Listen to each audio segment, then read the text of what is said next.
Yo me escuché a Gatel tantas veces y era porque necesitaba ver el reporte que él hacía para poder saber cuántos infectados había y con eso yo iba haciendo mi modelo.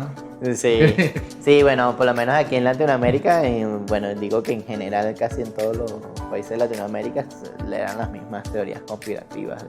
Entonces, sí, los modelos nos sirven para eso. No solo después que ya tú logras un buen ajuste, tú puedes ver los escenarios futuros, ¿no? En principio, el acercamiento con las autoridades es bastante distante. O sea, ahorita fue porque ya teníamos todo encima. Y sí hubo acercamiento a los diversos grupos de investigación de epidemiología. Ha necesitado bastante.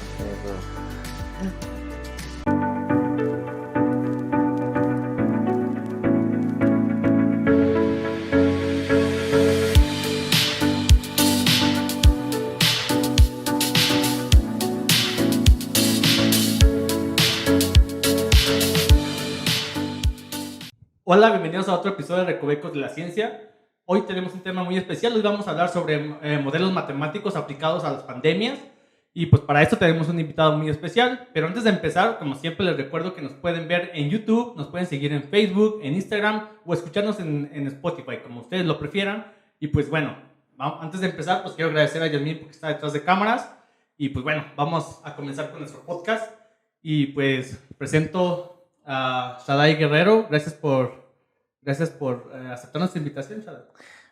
Hola Osvaldo, muchas gracias por la invitación y a todo el equipo de Recovecos. Excelente trabajo que están haciendo. Me encantan sus capítulos, o sea, sí he escuchado algunos y genial estar aquí y vamos a platicar a gusto un ratico acerca de modelos epidemiológicos. Sí, muy bien, sí, vamos a platicar un poquito sobre este tema muy, muy interesante, pero antes quisiera saber un poco de ti, sobre tu trayectoria académica y bueno, primero la pregunta de dónde eres. Pues soy venezolano, nací en Venezuela ya hace algunos añitos ya. Sí. ¿Ahí estudiaste tu licenciatura? Sí, estudié en la Universidad Centro Occidental Lisandro Alvarado, esa queda en Lara, en Venezuela. Estudié licenciatura en Ciencias Matemáticas. ¿De allí eres o eras de...? Sí, soy de ahí, de la misma ciudad, o sea, no me tocó trasladarme. Ahí hice mi carrera a finales del 2008, 2009, y empecé la licenciatura.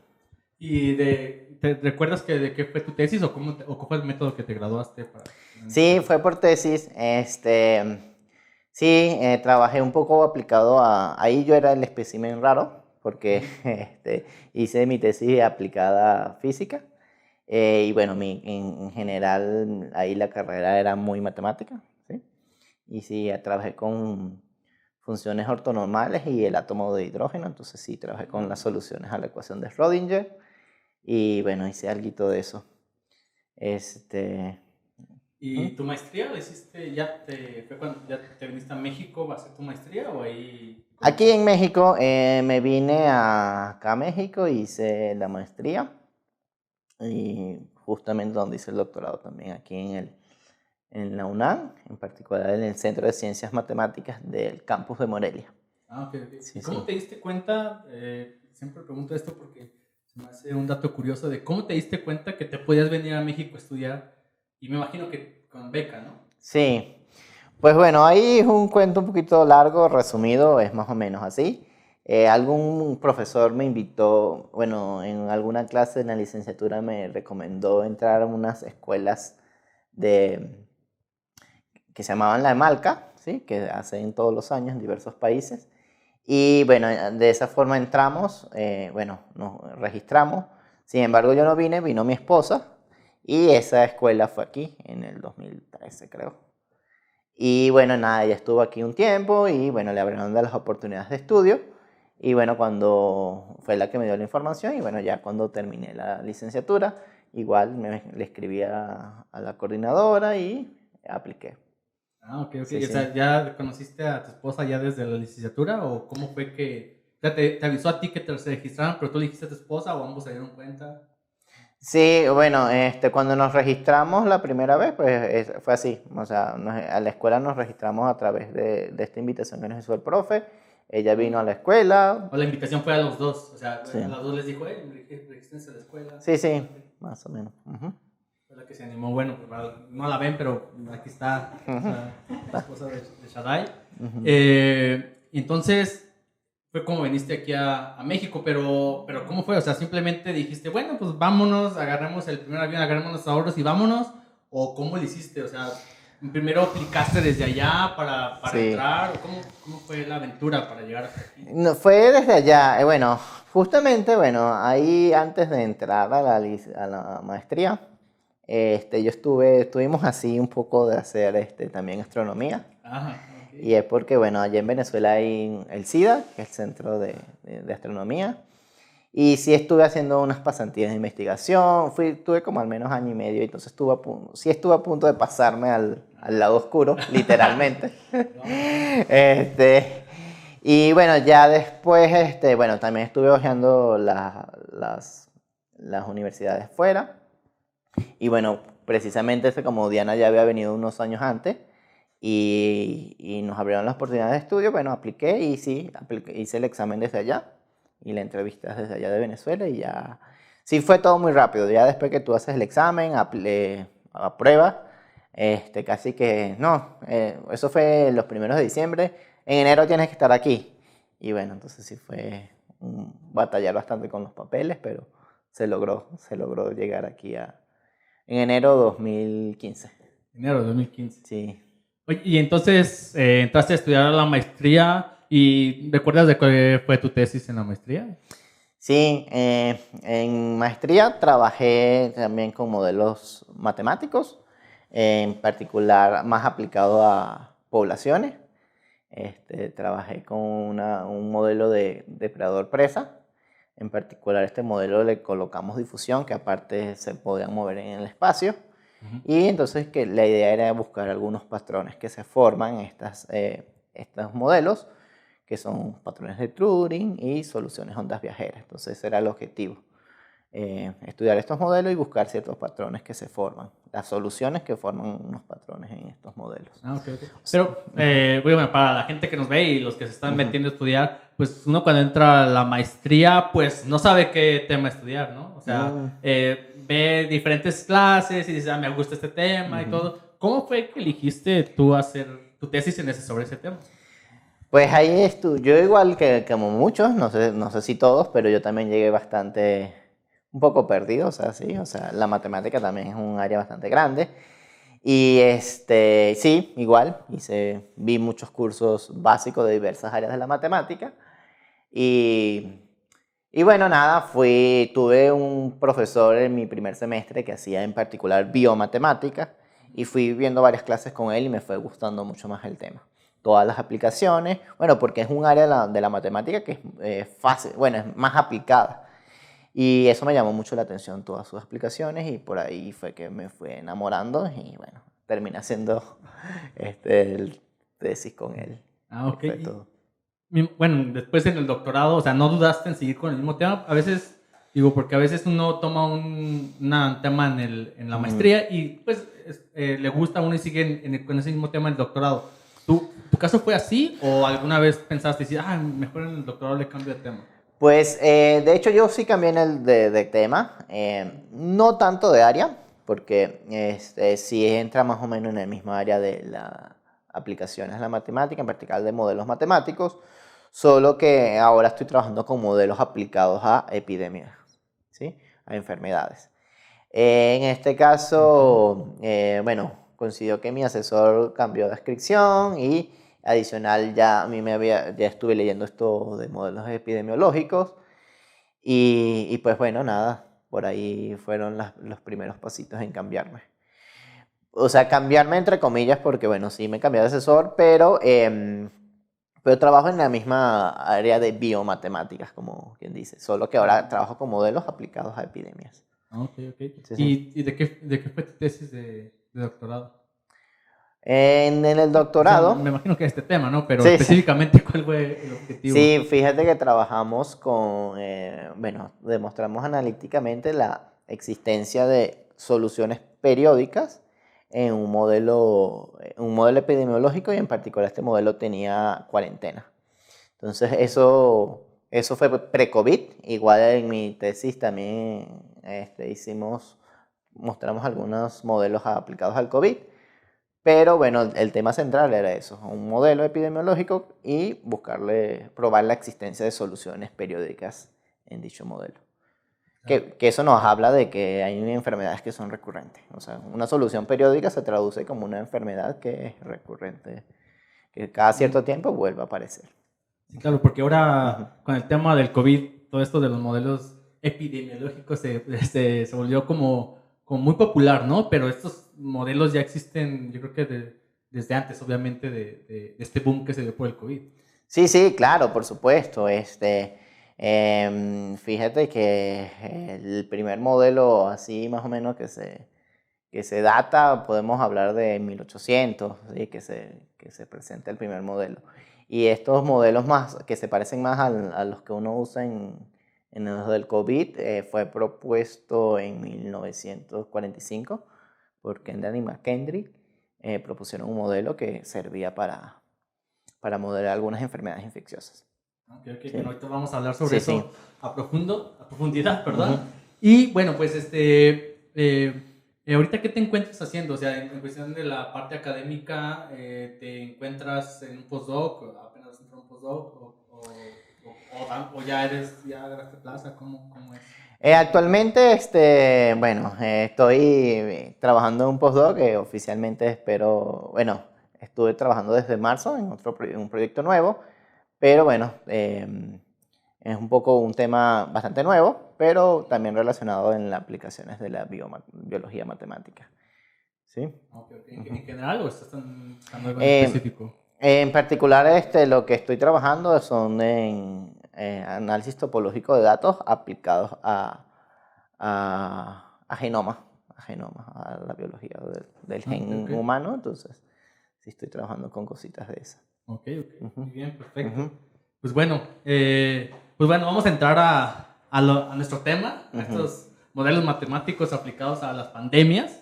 Y porque yo vi algunas pláticas tuyas y se me hizo realmente interesante y no quise dejar la oportunidad de platicar contigo y pues bueno, pasarlo aquí en este podcast de Recovecos de la Ciencia. Y bueno, vamos a entrar al tema. Y bueno, lo primero que te quisiera preguntar es que, primero, ¿qué son los modelos matemáticos? Y bueno, ¿cómo se aplican a las pandemias, ¿no? En cuestión hablando de modelos. Sí. Bueno, básicamente un modelo matemático es un conjunto de herramientas que utilizamos, herramientas matemáticas que se usan para modelar un fenómeno biológico en particular. Y bueno, si queremos trabajar con las epidemias, bueno, usamos eso enfocados para modelar el comportamiento de una enfermedad. ¿Sí? Una de las herramientas principales que usamos son los modelos de compartimento. ¿Sí? Y básicamente es que nosotros venimos y dividimos nuestra población en diversos compartimentos. ¿Sí? Digamos, los clásicos modelos SIRS, lo que hacemos es eso. O sea, agarramos mi población total y digo, bueno, una población es susceptible, una población es infecciosa y otra población es recuperada. Y entonces con el modelo queremos explicar la dinámica de esos conjuntos de personas que están separados en diversos compartimentos. Cuando escuché los modelos matemáticos aplicados a pandemia, una de las cosas que se me vino a la mente, en la prepa, como por ahí en la prepa nos enseñan ya las funciones. Ya empiezas a iniciar con esas, en la área de matemáticas se empieza a enseñar funciones, la práctica. Claro. Y no sé si siempre te ponen esto de una célula, y luego se divide en 2, y esas 2 se dividen en 4, y entonces siguen como una cierta función, ¿no? De n a la tal. Sí. Que tiene su valor inicial, inclusive en la población, ¿no? Dices, ¿cuánta población hay en este año? No, pues una cierta cantidad inicial y como el exponente a tal, ¿no? Entonces ves cómo va creciendo la población. Este es un modelo, digamos, obviamente yo creo que nada comparado con lo que sirve para modelar el COVID, ¿no? Pero digamos, es una idea de un modelo. Sí, de hecho, el ejemplo que te vino a la mente está bien acertado porque diste 2 ejemplos de funciones exponenciales, ¿sí? Así como las describiste. Y de hecho, en fase inicial, cualquier epidemia de estas enfermedades infecciosas precisamente tienen un comportamiento exponencial, que es cuando prácticamente se crea la histeria, porque la tasa de creación de aparición de nuevos casos va creciendo exponencialmente. Entonces sí, o sea, precisamente las epidemias al inicio tienen ese comportamiento, el de una función exponencial. Ah, ok. Y entonces sí, para el COVID, de hecho, nosotros ahí en el doctorado hicimos un trabajo y podemos estimar algunos parámetros con una función exponencial y pudimos modelar el crecimiento de la población de infectados por COVID aquí en México, en particular en Michoacán. Ah, ok. Sí, sí. Bueno, ahorita para irnos a hablar sobre estudios que realizaste, acabas de mencionar también un modelo que es el CIR, porque, claro, empecé con esto que se me vino a la mente, pero pues ya me metí a investigar un poquito más, y el modelo CIR parece ser un modelo como muy popular, ¿no? Aplicado, pero tiene sus mejoras a este modelo, pero, bueno, para entender, ¿qué es el modelo CIR? Sí. Sí, claro, en epidemiología, matemática epidemiológica, el modelo CIR es como el principal caballito de batalla ahí que utilizamos. Obviamente a lo largo de los años se ha ido mejorando y extendiendo, pero sigue siendo una herramienta muy útil y que dependiendo de la escala siempre aporta diversas cosas. Y básicamente, ¿qué es un modelo CIR? Es eso, o sea, tengo una población que quieres estudiar, ¿sí? La divides en diversos compartimentos. El CIR lo que significa es susceptibles, infecciosos y recuperados. ¿Sí? Son el acrónimo, ¿verdad? Entonces, agarro y separo mi población en diversos estados, en estos estados, y entonces a través de lo modelo con unas ecuaciones diferenciales, y la ecuación es lo que modela es cómo se mueve una cantidad de personas o una proporción de personas de un estado susceptible a un estado infeccioso, ¿sí? Cuando se contrae la enfermedad, y luego, bueno, bajo cierta tasa, esa persona se recupera y pasa al otro compartimento. ¿Sí? Entonces, es bastante sencillo, pero sí, este tipo de modelos nos da la evolución de esa población conforme pasa el tiempo.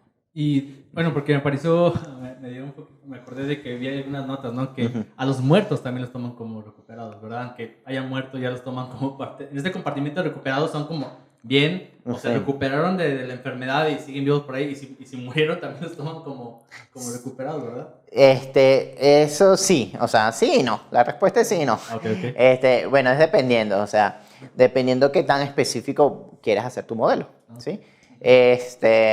A veces puedes considerar como una salida una tasa de mortalidad y los que salen de los infecciosos. Sin embargo, tú puedes diferenciar. Estos modelos CIR se pueden diferenciar, o sea, bueno, pueden crecer cuando consideras un nuevo compartimento.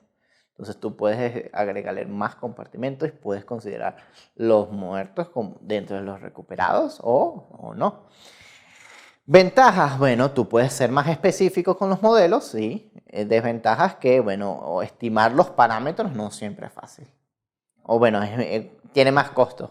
Sí, es precisamente lo que te iba a preguntar, ¿no? Bueno, si está este modelo Siri es bastante útil, porque se habla mucho de modelos, ¿no? De que se han aplicado en diferentes países, diferentes modelos, gente está trabajando en nuevos modelos. Sí. En específico, ahorita vamos a hablar en lo que tú trabajas. Entonces, hay algo que mejorar, ¿no? ¿Qué es lo que se mejora en este modelo Siri, digamos, si se parte de ahí? Ok.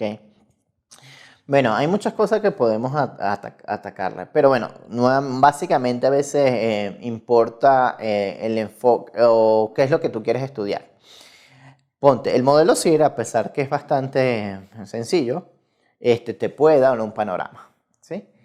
Pero bueno, de repente tú quieres ver si es efectivo el aislamiento o la cuarentena, entonces tú piensas le agrego a mi modelo CIR, le agrego un compartimento nuevo, los de cuarentena. ¿Sí?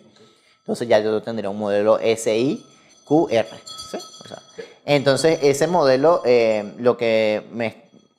al considerar que unas personas cuando las detecto infectadas, una proporción de ellas la paso a el compartimento de cuarentena, entonces esto me va a cambiar la dinámica y la evolución de la enfermedad en la población que esté estudiando. Entonces, a veces cuando yo le agrego un compartimento nuevo a mi modelo, estudió cosas nuevas, ¿sí? Pero bueno, todo eso tiene un costo analítico, un costo también computacional, un costo de cómo busco ese parámetro, en qué proporción saco a la gente de los infectados y los paso a los recuperados. Entonces sí, o sea, los modelos los podemos ir adaptando, mejorando, pero bueno, siempre tiene su costo. Porque yo imagino, en un modelo tienes ciertos datos, ¿no? Uh-huh. Aplicas un modelo matemático, en este caso, eso se me viene a la mente, pues bueno, vamos a meter ecuaciones, me imagino que son no nada triviales al inicio, no sé, ahorita me lo mencionas, pero a veces, pues a lo mejor dices, metes un polinomio de n grados, ¿no? Y tú echas a correr tu modelo para ajustar esos datos y lo ajusta. Pero me imagino que es difícil interpretar todos los parámetros que tienes ahí, ¿no?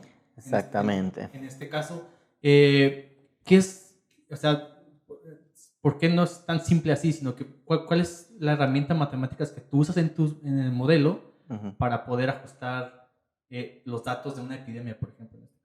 O sea, ¿son ecuaciones sencillas o son...? No, en general son complicadas y bueno, nuevamente dependiendo más o menos lo que lo quieras lograr, a veces se pone un poquito más complicado. Y entonces, empecemos con el COVID. O sea, el COVID, ahorita lo tenemos como caballito de batalla. Y es que, bueno, tú puedes modelar el COVID con un modelo CIR, es bastante sencillo. Pero después yo vine y le agregué, bueno, ¿qué pasa si considero ahora las personas que aislamos? O sea, en el COVID, las personas que iban y se hacían la prueba, que técnicamente las aislábamos, ¿no? Te quedas 15 días aislado. Bueno, ya han disminuido, pero en principio eran 2 semanas aislados. Entonces, ya ese parámetro yo lo podemos sacar de la data, ¿sí? De cuántas personas se hacían pruebas. De repente colocaban, bueno, hay tantos infectados este día, ¿sí? El total de infectados son tantos, el total de recuperados son tantos. Ah, bueno, y tenemos que tantas personas se han hecho la prueba. Entonces, esa información adicional que se tiene se puede usar para estimar ese porcentaje de personas que se aislaban. ¿Sí? Porque, bueno, suponiendo que en principio las personas que se hacían una prueba y salían positivas, tú las aislabas. Ojo, no era el total, porque de los infectados habían muchos. Los que se hacían la prueba era una porción menor, o bueno, digamos que bastante menor que el de los infectados en total. Entonces, bueno, esa data la usamos para estimar un cierto valor. ¿Qué usamos? Bueno, en principio podemos usar algún programa de cómputo como Python o R para hacer algún modelo y ahí estimar bajo, en principio usamos método de mínimos cuadrados, tampoco hay que ser tan... Y bueno, normalmente cuando a veces hacen modelos, y siempre que estoy hablando me vengo aquí con la mente de la astronomía, que es lo que yo me especializo, pero no sé si siga el mismo procedimiento, pero siempre se trata, cuando se hace un modelo, como de no poner tantos parámetros, ¿no? O sea, trata de ajustar los datos que uno observa, poniendo los mínimos parámetros que se puedan, ¿no? Porque entre más parámetros, como que uno dice, entre más parámetros es más fácil ajustar los datos que vemos. Ustedes también, o al menos cuando trabajan en este aspecto, tratan de meter los menos parámetros posibles o dicen, no, todos los que interfieran. Bueno, aquí se pregunta, eso sí, nuevamente, depende más o menos lo que tú quieras hacer. Bueno, si no tienes datos en principio, si tú quieres unas respuestas analíticas, uno intenta meterle muchos parámetros, porque, bueno, modela mejor el cosa, o sea, tienes más cosas en consideración. Ejemplo, de repente volvemos con el COVID, o sea, hay unas proporciones de personas que están más expuestos a otros. Entonces creo un nuevo compartimento que son los expuestos. Eso lleva consigo un parámetro adicional. ¿Sí? También agregué los de cuarentena. Ok, agrego las personas que tienen una tasa más alta de mortalidad. Bueno, ya vimos que no a todas las personas tenían la misma tasa de mortalidad, o sea, dependiendo de tu condición física y tu condición de salud. Entonces, bueno, si yo quiero hacer mi modelo más realista, puedo considerar otro parámetro que me modele el comportamiento de esas personas. Entonces, yo puedo construir un modelo con muchos parámetros que es más realista, pero es más difícil de trabajar, es más difícil buscar una solución analíticamente, es más difícil computacionalmente resolver esa ecuación diferencial, porque a las chiquitas son modelos que trabajan con ecuaciones diferenciales y bueno, muchas veces analíticamente no se pueden resolver, uno se apoya de la computación, de la programación, pero tiene su coste computacional. Entonces, ahí a veces, como te digo, depende mucho lo que quieres mostrar y modelar. Pero en general, sí es como tú lo dices, o sea, mientras más parámetros es más coste. El coste aumenta, tanto computacional, analíticamente. Y a veces no se tiene la información para estimar bien esos parámetros. Entonces, a veces tú tienes que sacrificar realismo a tu modelo, o sea, le quitas cosas que pasan en realidad, pero que puedes estimar mejor los parámetros con los datos que tienes. Una de las cosas que estaba viendo acerca de este teorema, de este modelos, se me saltó fue el teorema, me parece, fue el del umbral, ¿cierto? ¿Me puedes hablar un poquito sobre esto?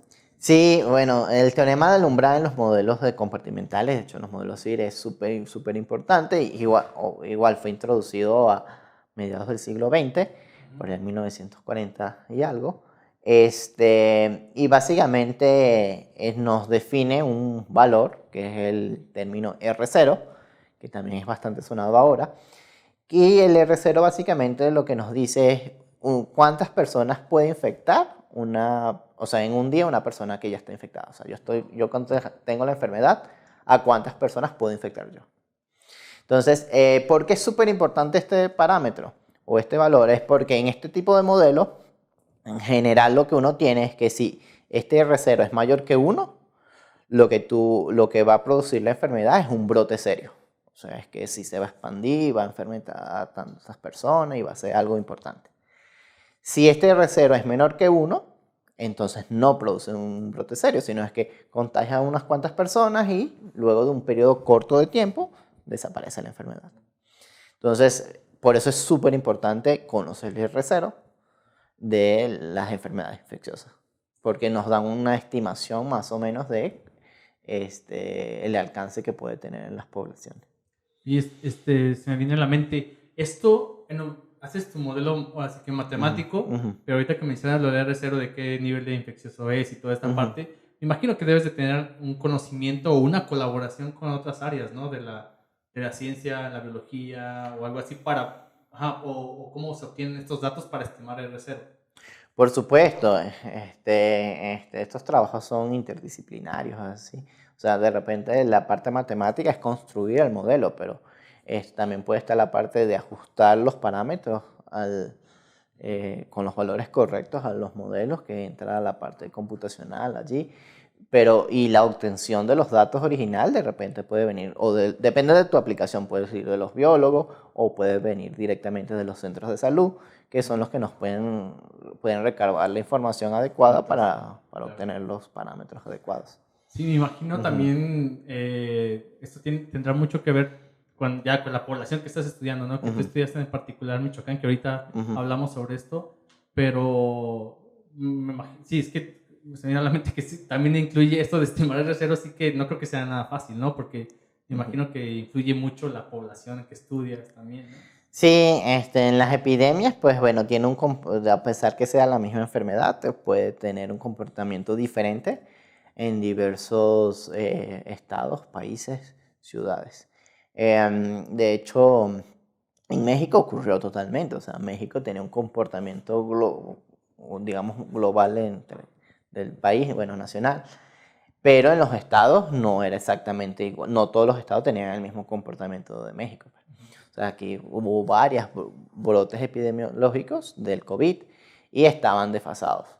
En particular, pues, esto puede ser por, de repente, las medidas sanitarias que pueden tomar cada gobierno, no siempre son las mismas, y bueno, la aceptación de la población de esas medidas sanitarias. En particular en Michoacán, recuerdo que aquí fue uno de los primeros estados que empezó con el aislamiento. Entonces eso trajo consigo que también se retrasara más los brotes epidemiológicos en comparación de repente con el centro del país y esas cosas. En Michoacán también tuvieron, o bueno, en particular en Morelia, aquí hubo otras medidas, o sea, hubo un cierto, digamos, estamos hablando de inicios de la pandemia, no recuerdo, inicios de junio, este, el gobierno aquí, digamos, declaró la nueva normalidad y eso fue que la gente salió a la calle, entonces totalmente modificó el comportamiento que tenía la pandemia. O sea, nosotros teníamos un brote que ya venía bajando, se declara la nueva normalidad y entonces más personas en la calle y entonces en vez de bajar se crea un nuevo brote. Y ese comportamiento es particular de Michoacán, no fue el general de México, porque cada estado tuvo su propia dinámica. Ok, y por ejemplo, cuando tú haces un modelo de contagio, en este caso, dices, ok, estoy en una población en donde la gente casi no interactúa. Entonces, ese parámetro igual no lo tomas tan en cuenta. Pero cuando tú haces tu modelo, lo tienes ahí preparado, ese término, este compartimiento extra, lo tienes preparado por si dice, el gobierno tomó esta decisión y ya todos están interactuando porque todos dejó salir todos a las fiestas, por ejemplo. Y ustedes que crean los modelos, ¿lo tienen preparado nada más para correr el programa rápido o ya lo agregan después de esto? En general, uno lo que busca es intentar ser lo más general posible, entonces tú generalmente le pones ese parámetro y bueno, de repente, en este estado no se considera esto, bueno, haces el parámetro igual a 0, o sea, para que no se considere. O sea, aquí pensando no se tomó en cuenta, entonces quitas ese comportamiento teniendo la tasa con la que reclutas personas, lo hace 0, entonces sería como lo que se me ocurre. Y regresando aquí al valor de R0, o sea, esta definición que nos das de que es una persona, una persona cuántas personas infecta, ¿verdad? Ajá, en un periodo de tiempo, cuántos nuevos infectados genera. Ok. ¿Y cuál es el valor de este número aquí en Michoacán? Fíjate que ha sido bastante variable y eso depende mucho y también ha variado dependiendo de las cepas, ¿no? De las nuevas variantes. Pero bueno, en general más o menos se estimaba un R0 para el COVID en los tiempos recientes alrededor de 2, 1 punto y algo, casi llegando a 2. Ojo, al inicio de la pandemia, recuerdo que esto era muy alarmante porque los primeros trabajos que se vieron que revelaron en China, estoy hablando en enero, febrero 2020, se estimaba un R0 del COVID alrededor de 6. O sea, y eso era mucho. O sea, tú puedes contagiar en un día a 6 personas. ¿Y más o menos cuánto es el periodo de tiempo que se mide este contagio? ¿En cuánto tiempo? ¿En un día? ¿Uno contagiaba 6 en un día? ¿O cuál? Sí, bueno, un periodo más o menos en un día. Entonces, por eso es que él tenía un crecimiento totalmente exponencial. De hecho, por eso el crecimiento era muy exponencial y sí... O sea, uno infectaba 6 y estos 6 infectaban a otros 6 y estos 6... Era... Súper veloz. Ojo, y también esas medidas fueron tomadas sin ningún tipo de control. Se empezó a esparcir el virus por el país y no había ningún tipo de control y por eso es que se estimaba estos valores tan altos. Después empezaron el aislamiento, las medidas sanitarias y todas esas cosas. Y bueno, obviamente ese R0 se reduce. Sí, entonces en general en las epidemias eso, lo que uno quiere es que reducir ese R0. De hecho, tú lo que quieres es que sea menor que 1 para no producir una epidemia o una pandemia como lo que pasó con el COVID. Oye, y estos compartimentos que me estaba describiendo como el contagio, el nivel de personas recuperadas, todo está relacionado pues con este parámetro R0. El R0 toma, o sea, digamos, depende de todos esos parámetros, de transmisión, de repente el de medidas de control que ponga el gobierno, de la tasa de recuperación. O sea, dependiendo de cuántos compartimentos hagas en tu modelo, ese R0 va a estar relacionado con eso. O sea, sí depende de eso. Oye, y por dato curioso, ¿sabes? En la historia... Bueno, primero, en México, en general en el país, todo México, ¿sabes en qué anduvo este valor de R? Para el COVID, bueno, como te dije, al principio se estimaba bastante alto, pero sí ha tenido varios periodos. ¿Llegó al de China, por ejemplo, a este nivel? ¿O No tan alto, no tan alto. Y bueno, de hecho lo que se esperaba era que, y bueno, es que como en China al inicio no había ningún tipo de control, se supone que nosotros teníamos el futuro ahí, lo estábamos viendo lo que nos podría pasar, entonces se estimaba que nosotros tuviéramos medidas y reducir eso. De hecho sí se logró reducir, pero bueno, ahí también no hay que entrar en polémica que tanto se redujo o no, pero sí, o sea, sí se tomaron medidas y sí bajó mucho considerable. ¿sabes más o menos el número, un pico alto que digas, llegamos hasta 4, 5?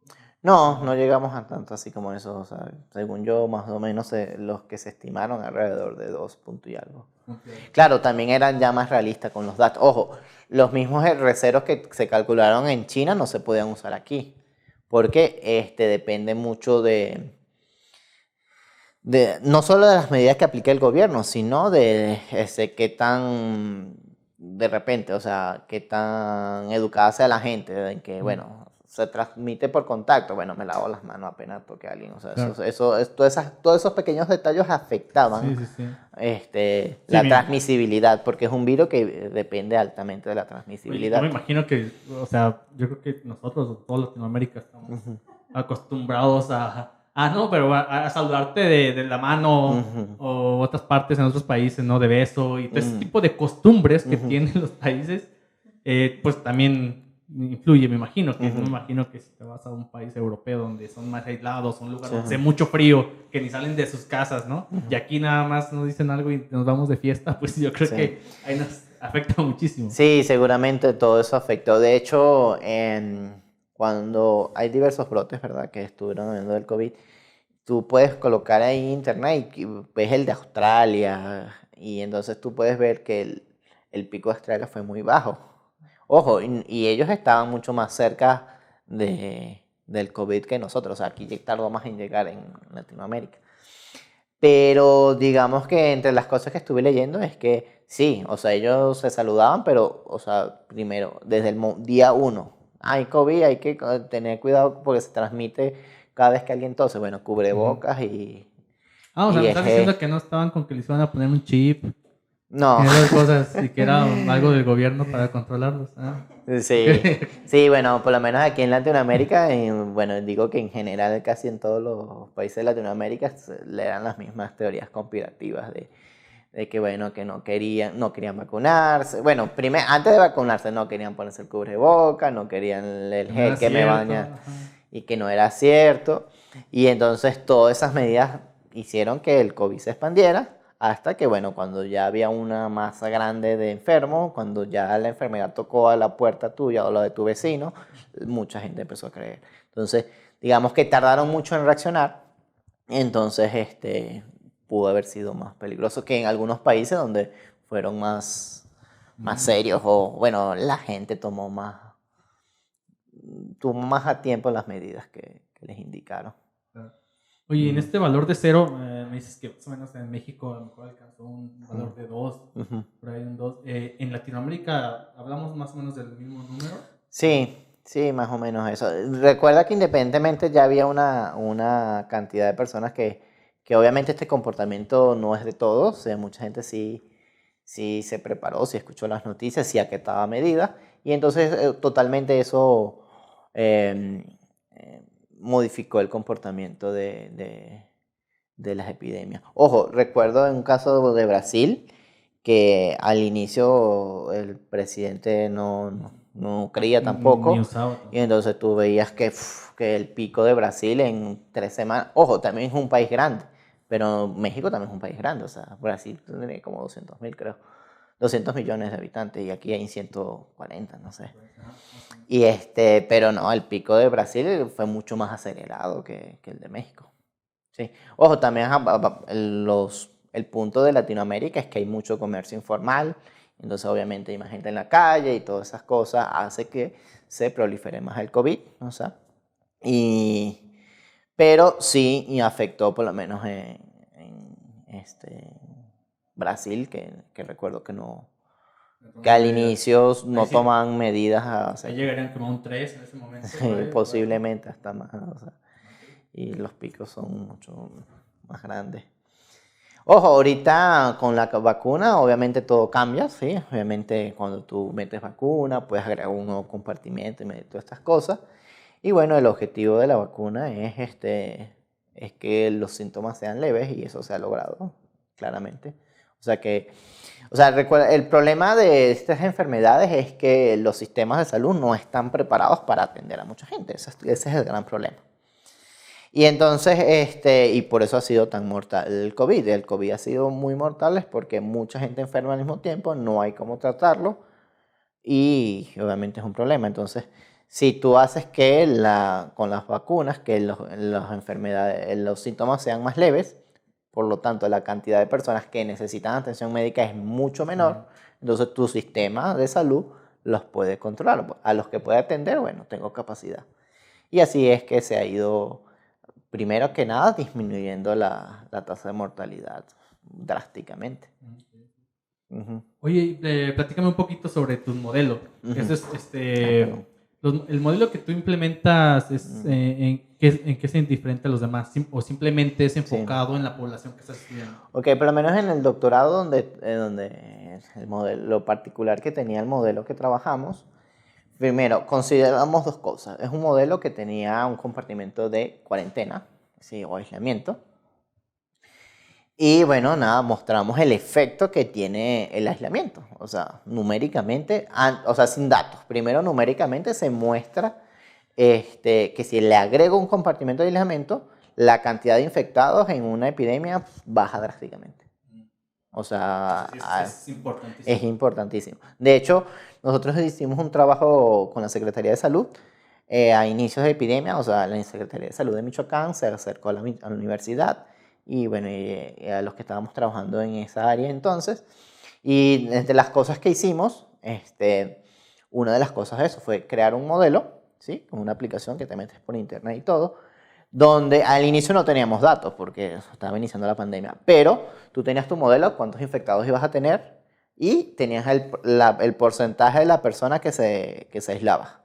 Entonces, cuando tú aislabas, bajaba drásticamente la curva de infectados y por ende bajaba muy drásticamente la curva de infectados graves, o sea, los que iban a necesitar asistencia médica. Entonces, al menos divulgativamente, para intentar enseñar a la gente, eso lo podíamos hacer sin datos. Ya luego con datos estuvimos haciendo proyecciones del comportamiento de la epidemia en Michoacán. Y en particular, estaba más centrado en Michoacán y algunas ciudades principales de Michoacán. Eso más o menos fue lo que hicimos del COVID. Sin embargo, bueno, también en mi trabajo de doctorado, teníamos un modelo que le agregamos este compartimento de cuarentena y adicional consideramos parámetros que son variables. O sea, en general estos parámetros son constantes y uno los estima. Y bueno, nada, tú puedes considerar un parámetro variable y esto es esto es importante porque te ayuda a modelar enfermedades que dependen de las estaciones. Por ejemplo, la gripa. O sea, la gripa tiene su estación que, bueno, en las temporales de frío los picos crecen. O sea, por lo menos aquí en México tienen periodos donde es más predominante. También puedes modelar enfermedades que dependen de la transmisión, entonces no es lo mismo una epidemia, una enfermedad en una época escolar que en una época que no.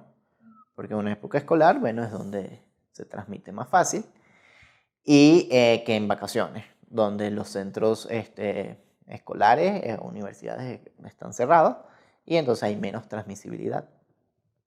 Entonces, al considerar en nuestro modelo este parámetro en particular periódico, nosotros pudimos usar este modelo para semejar este comportamiento que tienen algunas enfermedades que vemos en la realidad.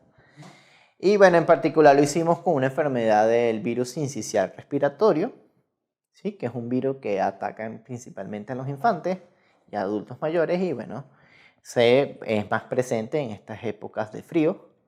Y trabajamos con algunos datos reales y sí, en efecto, probamos la existencia de soluciones periódicas en nuestro modelo teóricamente y lo comprobamos numéricamente. Ok. Sí, entonces eso es lo particular que tenía nuestro modelo. Considerar parámetros variables, o sea que ya no eran constantes, y adicional consideramos un compartimento de aislamiento o cuarentena. Okay. Ok. De hecho, sí quisiera tocar ese tema porque, claro, ahorita es el auge del COVID, ¿verdad? Y todos tenemos esto ajá, me gustaría ahorita preguntarte más sobre este tema de que no solamente existe el COVID, sino otras enfermedades, como lo mencionas, como la gripe.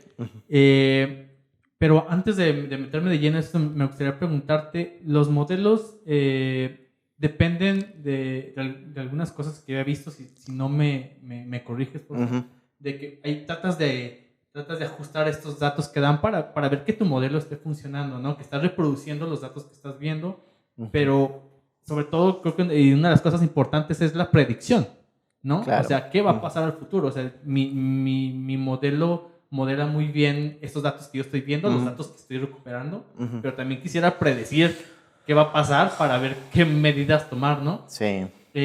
¿Cómo te fue en tu trabajo con la predicción? ¿Hicieron algunas predicciones? ¿Cómo les fue? Sí, o sea, nos fue bastante bien. De hecho, la Universidad Michoacana, ajá, creo que no lo había dicho, pero bueno, mi trabajo es en conjunto. O sea, mi posgrado siempre ha sido entre la UNAM y la Michoacana. Entonces, por parte de la Michoacana, sí les interesaba mucho esto. O sea, bueno, al menos nos contactaron y querían siempre tener la predicción tanto a corto plazo, inmediato plazo, o como más o menos o sea, un par de semanas, un mes. Okay. ¿Y qué hacían ellos? O sea, de repente el modelo nos decía, bueno, vamos a tener pico, no sé, en 3 semanas y luego va a empezar a bajar. Bueno, entonces, ¿qué decían ellos? No, totalmente, no puede ir a las universidades, no podemos tener ninguna actividad porque ahorita viene el pico creciente y dejar que las personas entraran a la universidad significaba más personas más que se puedan contagiar. Okay. ¿Sí? Entonces, justamente siempre estuvieron observando este tipo de modelo más su comportamiento. Ojo, no es netamente, o sea, esto siempre se ve afectado por el comportamiento diario de las personas, pero sí nos da una idea bastante acertada de cómo estaba siendo el comportamiento y cómo iba a ser los meses próximos. Okay. Sí. Me imagino, y inclusive yo creo que todos los centros médicos, pues listos con cierta cantidad que Sí, iba a llegar, ¿no? de hecho, aquí recuerdo a inicio, cuando la Secretaría de Salud nos contactó, que fue inicio de la pandemia, ellos totalmente estaban preocupados porque ellos no tenían, o sea, de los 4 millones de habitantes que tiene Michoacán, si no mal recuerdo, el número era que tenían como 200 camas 200 camas. en las instituciones públicas. Entonces ellos necesitaban tener un estimado con los datos que había en ese momento, eran muy pocos, de cuántos enfermos, o sea, de todos los infectados que iban a tener, cuántos, o sea, tú puedas tener más o menos un estimado de los que necesitaban, de los infectados graves que iban a necesitar la hospitalización. Y entonces obviamente tenían un desfase y obviamente entonces donde se tenían que enfocar es, bueno, en producir de repente respiradores y no sé qué, De hecho, la Michoacana también estuvo trabajando en eso, en producir respiradores, no solo las mascarillas, el gel también, porque bueno, necesitaban prever lo que les venía. Sí, claro. Entonces, sí, los modelos nos sirven para eso. No solo después que ya tú logras un buen ajuste, tú puedes ver los escenarios futuros. ¿Sí? Bueno, o más o menos estimar lo que sería tu escenario futuro. Entonces, yo no quiero que sea así. ¿Qué tengo que hacer para que no sea así? Ajá. Entonces, sí, o sea, los modelos sí nos ayudan a tomar decisiones. Y yo me imagino exactamente que se necesitan datos para poder ajustar. Y me imagino que entre más datos tengas, es mejor para hacer una estimación o una predicción mucho mejor al futuro. Claro. ¿Cómo te fue en este momento que estaban modelando esta parte del COVID en tiempo real? Porque los datos me imagino que estaban coleccionando, aunque tú tienes alguna estimación me imagino por lo que pasó en China y esta parte, pero como todo ya lo que has mencionado, todas estas variables que pueden influir, puede ser algo diferente. ¿Qué tan difícil fue hacer esto en tiempo real? Ok, al inicio era más difícil, claramente, porque no había mucho. Entonces, fíjate, nosotros necesitábamos tener un panorama. Agarremos el modelo más sencillo, el CIR. Entonces necesitamos la proporción de recuperados y la tasa de transmisión y la tasa de mortalidad. Entonces, la de transmisión depende mucho del país, de muchas cosas. Esa había que estimarla de los datos reales que estaba produciéndome. Ok, la tasa de recuperación, bueno, usábamos la que en general ya se había estimado, la que se había observado, que era en principio 15 días. Después se fue ajustando mejor, pero al principio se estimaba que era 15 días. Y bueno, entonces ya teniendo algunos parámetros que eran de los datos que se venían de China. De hecho, los primeros estudios que yo utilicé fue uno de Brasil, uno de Italia y de China. El de Brasil tenía la particularidad que era muy similar a México en el sentido de que más o menos empezaron el mismo. O sea, el primer caso en Brasil fue muy similar a... Sí, de hecho fue el primer caso reportado en Latinoamérica fue en Brasil, ¿no? Sí, y después México. O sea, no fue mucha diferencia. Entonces, al inicio tenía un comportamiento bastante similar. En Brasil pasó lo que pasó porque no se tomó nada, porque en principio el presidente no manifestó. Aquí se estuvo haciendo cosas diferentes, al menos.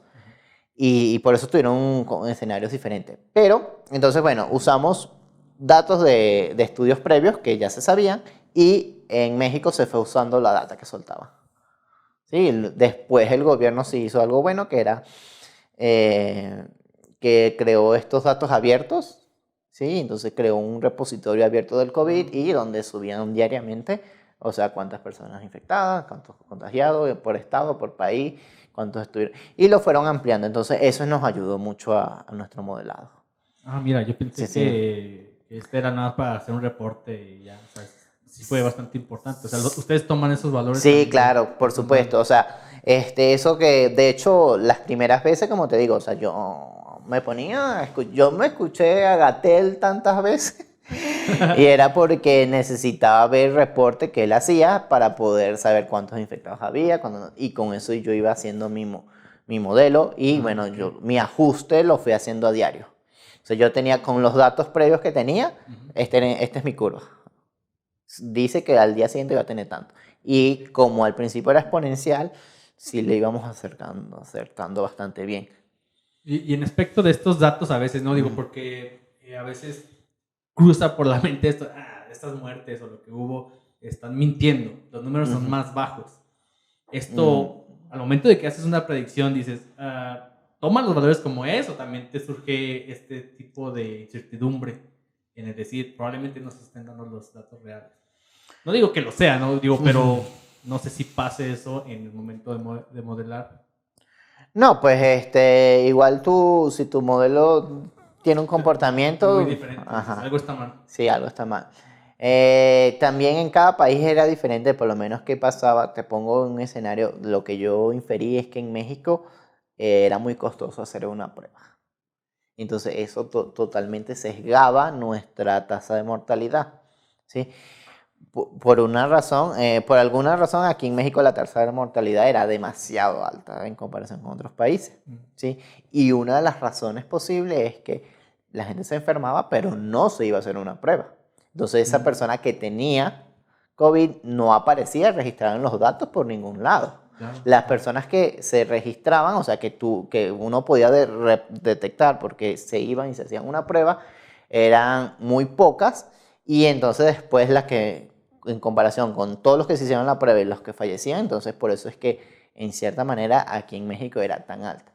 Yo escuché casos como Chile, o sea, las pruebas eran gratuitas casi que desde inicios de la epidemia. Sí, en México no, o sea, yo recuerdo las primeras pruebas que eran alrededor de 3,000 pesos, o sea, ¿quién iba a gastar 3,000 pesos para ver si tenía o no tenía? Sí. O sea, recientemente bajaron, pero... Y eran pruebas muy rápidas que a veces no te decían, te pueden dar un falso positivo o el falso negativo. Sí. Entonces, todas esas cosas afectaban la data en cada país, o sea, no todo la evolución en cada país en ese sentido fue diferente. Ok. Oye, y algo que mencionaste, solo que quiero enfatizar en esta forma, hay gente que trabaja, así como tú, en modelos epidemiológicos, y ¿cómo es que entonces esta es la forma, el gobierno se acerca a ustedes para su ayuda, o ustedes hacen investigación, sacan sus resultados, dicen esto se va a poner feo, y van con el gobierno, oigan, tengan cuidado? ¿Cómo es el proceso para...? Ojo, yo supongo que este caso fue bastante distinto. Ojo, no sé cómo fue en la de H1N1, porque en ese tiempo no vivía en México y en Venezuela no fue tan fuerte como aquí en México, pero no, en principio el acercamiento con las autoridades es bastante distante. O sea, ahorita fue porque ya teníamos todo encima y sí hubo acercamiento a los diversos grupos de investigación de epidemiología. Ponte, estos reportes que daba Gatel, muchos de esos reportes fueron de un grupo de varias universidades, en particular del CIMAT, sé que está un grupo fuerte trabajando tras esos reportes que él daba y las proyecciones en los modelos. En nuestro caso, la Secretaría de Salud de Michoacán fue a la Michoacana y la Michoacana al grupo que estaba haciendo modelación matemática, en particular epidemiología, que era mi asesor y yo y otro investigador, el doctor Alfredo Raya. Y bueno, y ahí fue que como llegó a nosotros y hubo un poco de trabajo en equipo. Pero en general no, en general uno, de hecho, para mi trabajo de doctorado al principio yo tenía mi modelo, tenía mi resultado analítico, pero no tenía datos, o sea, me costó chambearle buscar los datos, o sea, porque no es fácil encontrar datos. De hecho, con este trabajo que presenté en el doctorado antes del COVID, yo usé datos de Finlandia, o sea, de una enfermedad que es esta, pero saqué los datos de Finlandia, o sea, no era fácil encontrar datos en México de repente ahorita puede eso mejorar con el internet. Esto no sé si estos datos, o sea, sobre todo en el área de la salud, no sé si se estén registrando todo ese tipo de cosas o nada más cuando se estudia algo, no sé, porque es muy importante ahorita que lo mencionas, pues tener estos datos, aunque igual no hay un brote ahorita, pero no sé, el nivel de, yo qué sé, de pacientes que me están llegando de tal cosa, registrarlos. No sé si esto sea bastante común en hacerlo, no sé, la verdad no estoy acercado a esa área, pero me imagino que... Fíjate que antes no era, bueno, lo que yo tengo entendido no era tan común. Oye, ahorita cuando se estuvo trabajando con la Secretaría de Salud, recuerdo que cuando presentamos este modelo, que se lo presentó el gobernador, hizo rueda de prensa y todo eso, la Secretaría de Salud también le presentó a él una base de datos de los sistemas públicos, que como que ya estaban trabajando en eso, no solo del COVID, en recabar datos de diversas enfermedades, pues. Entonces, eso yo lo veo bastante nuevo, entonces sí hay por ahí material para explotar, que antes era muy difícil, o sea, estos modelos los podemos aplicar a esas enfermedades, pero no siempre tenemos los datos, eso siempre ha sido una piedrita en el zapato que nos cuesta trabajar con cosas realistas cuando no hay datos.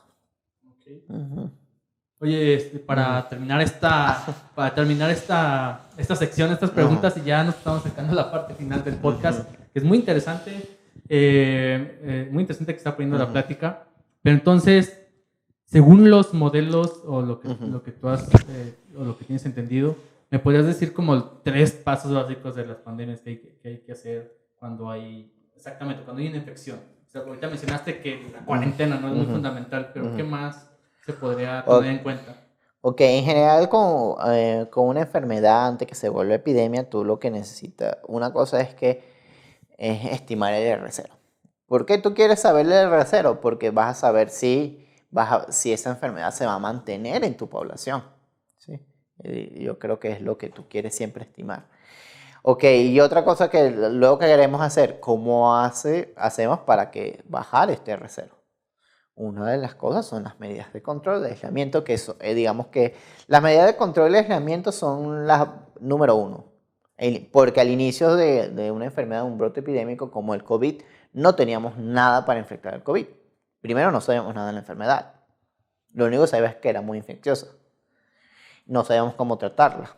Entonces, por eso es que era súper importante el aislamiento al inicio del brote epidémico para intentar control antes de que se expandiera, mientras se buscaba tratamiento, se desarrollaba la vacuna y todo eso.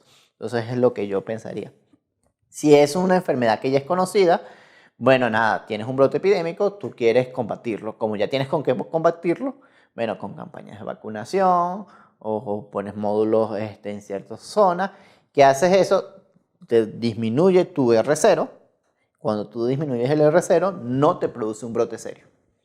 Eso es lo que se busca siempre. El sector salud lo que quiere es que no tener tantos enfermos al mismo tiempo porque no los puedes atender. ¿Cómo hacemos eso? Bueno, con diversas campañas de vacunación, dependiendo de lo que sea, y para evitar que se expanda muy rápido. Ok, perfecto. Gracias, doctor Shaddai, por estas gracias preguntas. Pero bueno, entonces, para finalizar, siempre para finalizar este podcast hacemos unas preguntas. Espero no tomarte tan de sorpresa con estas preguntas. Okay. Pero bueno, ya sabe la gente, si les gusta este tema y quieren saber más sobre esto, pues bueno, nada, comenten. Igual si aquí el doctor Shaddai tiene tiempo, pues igual a ver si grabamos otro podcast sobre este tema. Claro, que está muy interesante. Cuando Y bueno, porque se nos va el tiempo, pero me faltó preguntarte sobre cómo es la aplicación a otras enfermedades, no simplemente a otras infecciones, no simplemente nada más al COVID. Pero bueno, lo dejamos al pendiente para hablar sobre estas otras enfermedades. Y si la gente quiere, pues bueno, grabamos otro, porque se nos acaba el tiempo. Pero bueno, entonces vamos a terminar con las preguntas abiertas que hacemos aquí, que le llamamos esta sección de las recopreguntas. Ok. Las incómodas, las preguntas incómodas. Las preguntas incómodas. Okay, bueno. No, bueno, es lo que tú pienses, lo que se te venga a la mente. Primero, de las preguntas abiertas que hay en la ciencia. O sea, nosotros sabemos qué es el tiempo, ¿no? Por ejemplo, hay vida en otros planetas, no sé, o en el área de matemáticas también. ¿De cuál te gustaría saber la respuesta y por qué? Ese sí estaba bastante rudo. Bueno, ¿cuál? Es que hay tantas, pero pues bueno, no quiero entrar con las matemáticas porque pero bueno, una cosa sería porque el universo se está expandiendo. De la energía oscura, de esta parte de que existe, que sí. Esa es una de las que a mí siempre me ha llamado la atención. O sea, sé poco del tema, sí. Pero bueno, después creo que alguna vez por ahí que habían teorías de que algunos creían que se estaba recogiendo. No sé si escuché eso, pero o porque se sigue expandiendo o en realidad es que se está cogiendo. O sea, obviamente seguramente con el tiempo va a venir alguien y nos la resuelva, pero esa es una que siempre me ha sonado a la cabeza de hace algún tiempo que la escuché. Ok, perfecto. Bueno, te aventaste una... Bueno, porque eso equivale ya al 70% del conocimiento del universo, así es que muy buena respuesta. Otra pregunta es esta es un poco más fácil, de los científicos o científicas ya del pasado o actuales, que o sea, sigan vivos o estén muertos, ¿de cuál te gustaría conocer? Pues, en mi carrera he estudiado varios y pues a mí me llamó mucho la atención el trabajo de Alan Turing, ¿sí? O sea, no solo en la parte de computación, que es el que llamamos como el padre de la programación y la computación, sino que él también hizo sus aplicaciones a la biología y en una época que era difícil comprobarlo y pasaron tantos años hasta que dijeron, no, Turing tenía razón. O sea, después que... Pero entonces fue una de las personas que hizo trabajos en diversas áreas y muy interesantes y yo creo que es una de las personas que me hubiese gustado conocer y preguntarle sobre su morfogénesis. Ok, perfecto. Bueno, la última, y es, hay gente que nos pregunta sobre algún libro, dices, me gusta la ciencia, pero igual no quieren estudiar ciencia, simplemente quieren como informarse un poquito sobre algún tema relacionado a la ciencia. No sé si te venga a la mente, porque igual te agarro ahorita de imprevisto, pero algún libro que tú recomiendes que digas, yo leí un libro de tal cosa, igual si no te acuerdas muy bien de los detalles, pero que dices, me pareció muy bueno y se lo recomiendo que lo lean. ¿Asociado a la ciencia? O matemáticas, también hay gente que probablemente no esté viendo las mates y que digan, yo quiero entrar a las matemáticas, ¿no? Ok, bueno, es que depende del gusto. Pues me imagino que igual aquí en México, yo en Venezuela conocí una revista de las Olimpiadas Matemáticas y habían problemas que sí te sacaban pestañas, pero había otros que te llamaban mucho la atención. Entonces, si no mal recuerdo, aquí en México también sacan una revistica y entonces... Si te llama esta área, es bueno, o sea, son ejercicios que en general tú los resuelves con lógica y algo de matemática, pero muchas veces el problema es resolver la lógica y es lo que a muchos les llama la atención. Yo creo que eso sería algo genial. O sea, yo en Venezuela leí algunos cuando estaba más joven y también era de Olimpiadas Matemáticas. Sí, sí, está muy interesante. Yo también me topé con uno por ahí en la licenciatura que ando diciendo y sí que te sacan de una duda o de que estás atorado, ¿no? Son preguntas a veces básicas, pero estos libritos, estos problemas ya resueltos o algo así ya también te sacan. Sí, hay de para todos los niveles, pues, o sea, para nivel preparatoria, secundaria, universitario, entonces sí te puedes entretener bastante ahí con diversas áreas de la matemática. Ok. Pues bueno, nos quedaron preguntas como las que había mencionado, pero bueno, esperamos que después nos des la oportunidad de grabar otro podcast. Claro que sí, aquí. Y bueno, pues nos vamos. Te agradezco mucho que hayas venido aquí a Recovecos de la Ciencia, este podcast que estamos realizando. Y pues bueno, nos despedimos. Y bueno, primero antes de irnos, les recuerdo que nos pueden seguir en YouTube, nos pueden ver también nos pueden seguir, en Facebook y en Instagram, y pues bueno, nos pueden escuchar también en Spotify. Quiero agradecer a Yasmín que estuvo detrás de cámaras y por último, de nuevo, agradecer a Sadai por asistir aquí a este podcast. Bueno, nos vemos la próxima. Bye.